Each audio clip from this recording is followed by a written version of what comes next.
Segunda, 15 de novembro. Verso para memorizar. Hoje tomo o céu e a terra por testemunhas contra vocês, que lhes propus a vida e a morte, a bênção e a maldição. Escolham, pois, a vida, para que vivam, vocês e os seus descendentes. Deuteronômio 30, 19. Sem meio termo. Em toda a Bíblia, duas opções são apresentadas ao ser humano. No contexto da história do pecado, dois caminhos, dois senhores e dois destinos foram colocados diante da humanidade. Pergunta 2. Quais são as duas opções, declaradas abertamente ou implícitas? De que modo elas são apresentadas? Ouça João 3,16. Porque Deus amou o mundo de tal maneira que deu o seu Filho unigênito, para que todo o que nele crê não pereça, mas tenha a vida eterna.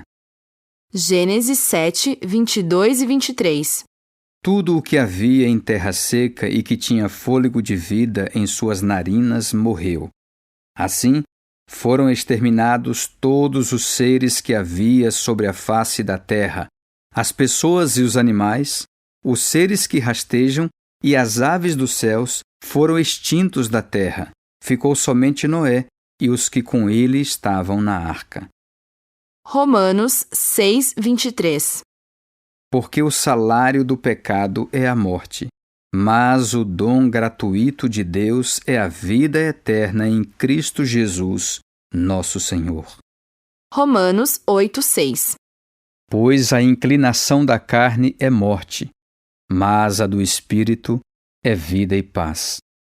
1 João 5, 12. Quem tem o Filho tem a vida. Quem não tem o Filho de Deus não tem a vida. Mateus 7, 24 a 27.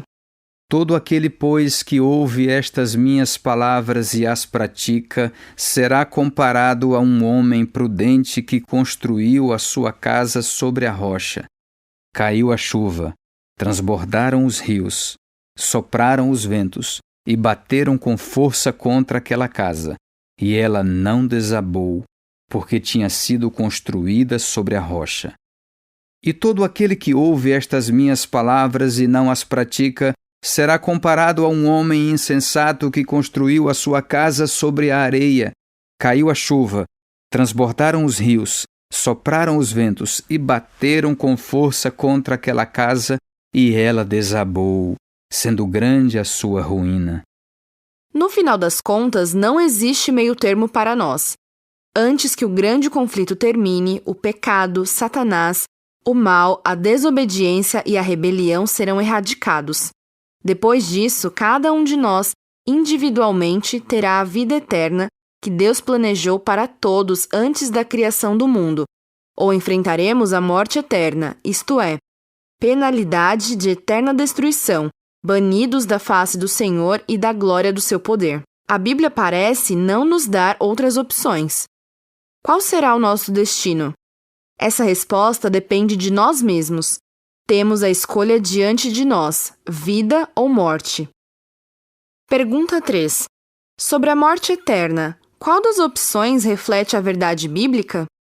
O lago de fogo queimará os ímpios até que eles sejam completamente extintos e a justiça seja cumprida, ou o fogo atormentará os ímpios eternamente. No contexto da vida ou morte eterna, por que é reconfortante a verdade bíblica de que o inferno não queima e tortura as pessoas para sempre?